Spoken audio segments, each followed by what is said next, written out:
नीता गिरने ही वाली थी कि राज ने उसे अपनी ओर खींच लिया। जब राज ने नीता को देखा तो बस देखता ही रह गया। राज सब कुछ भूलकर बस नीता में खो जाना चाहता था। आज नीता की खूबसूरती कुछ ज्यादा ही बढ़ चुकी थी। मुझे निहार कर हो गया हो तो अब मुझे छोड़िए।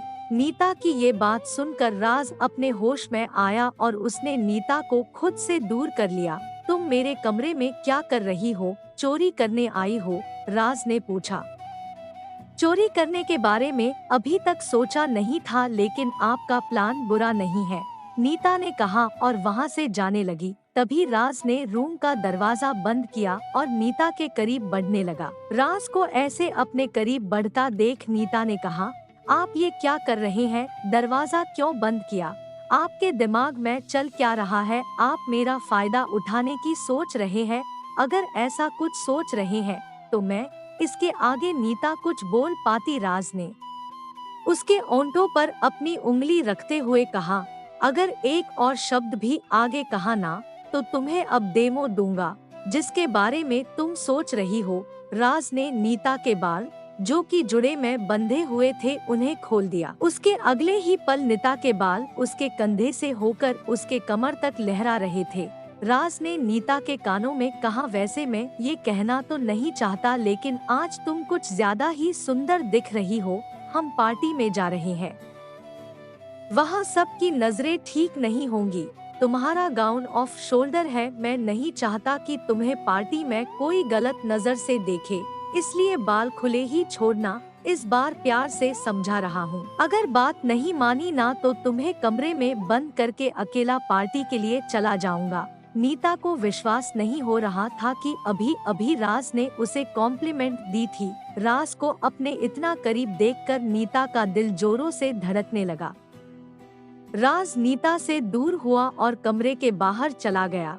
नीता के ओंठों पर एक प्यारी से मुस्कुराहट ने जगह ले ली। दोनों का भी दिल एक दूसरे के लिए अनजाने में धड़कने लगा था, लेकिन दोनों भी अपने इस फीलिंग से बेखबर थे। कुछ देर बाद दोनों भी पार्टी में पहुंच गए। जैसे ही अनुश्री ने नीता को देखा, वो तो बस देखती ही रह गई। वाह नीता, कितनी प्रीटी दिख रही हो तुम। किसी की नजर ना लगे तुम्हें। अगर मैं लड़का होती ना तो पक्का तुझे भगा कर ले जाती। अनुश्री की इस बात पर कार्तिक ने कहा, तुम नीता को भगाकर अगले जन्म में ले जाना। इस जन्म के लिए तो तुम मेरी हो।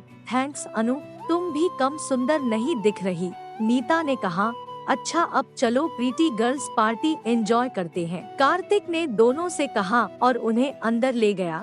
अंदर सभी लोग डांस कर रहे थे। जैसे ही नीता अंदर गई, सबकी नजरें नीता पर ही लॉक हो गई। वाओ यार, कोई इतना खूबसूरत कैसे दिख सकता है? वहाँ खड़ी एक लड़की ने कहा। तभी वहाँ अक्षत आया और नीता से बात करने लगा। आज तुम बहुत सुंदर दिख रही हो। इतनी खूबसूरत कि चांद भी तुम्हारे सामने फीका पड़ जाए। अक्षत की इस बात पर नीता ने एक स्माइल दे दी। कुछ दूर खड़ा हुआ राज नीता और अक्षत को हंसते हुए देख रहा था। ये अक्षत खुद को समझता क्या है, जब देखो तब नीता से चिपकता रहता है। राज ने एक ड्रिंक का सिप लेते हुए कहा, ओ तो तुझे जलन हो रही है? अनुश्री ने पूछा। नहीं नहीं, तुम कुछ भी क्या बोल रही हो, मैं क्यों जलूंगा? राज ने अपनी नजरें चुराते हुए कहा। देख राज, काफी सालों से जानती हूँ तुम्हें, तुम्हारी नस नस पता है मुझे, तुम्हें नीता से प्यार हो गया है ना? इतने सालों में पहली बार तेरी नजरों में जलन देख रही हूँ। नीता की जगह अगर किसी और लड़की ने तुझे थप्पड़ मारा होता ना तो तू उसे अपनी नजरों के सामने बिल्कुल बर्दाश्त नहीं करता, लेकिन तुमने रीना को अपने साथ अपने घर में रहने दिया। ये जलन, उसके लिए तुम्हारी फिक्र, कंसर्न, ये सब प्यार नहीं तो और क्या है? मैं जानती हूँ तू ये एक्सेप्ट नहीं करेगा, लेकिन इसके बारे में एक बार सोचना जरूर। जवाब अपने आप मिल जाएगा। प्यार सिर्फ लाइफ में एक बार आता है और बहुत कम लोगों को नसीब होता है। अगर मिल जाए ना तो उसे खोने मत देना, अनुश्री ने कहा और पार्टी एंजॉय करने लगी।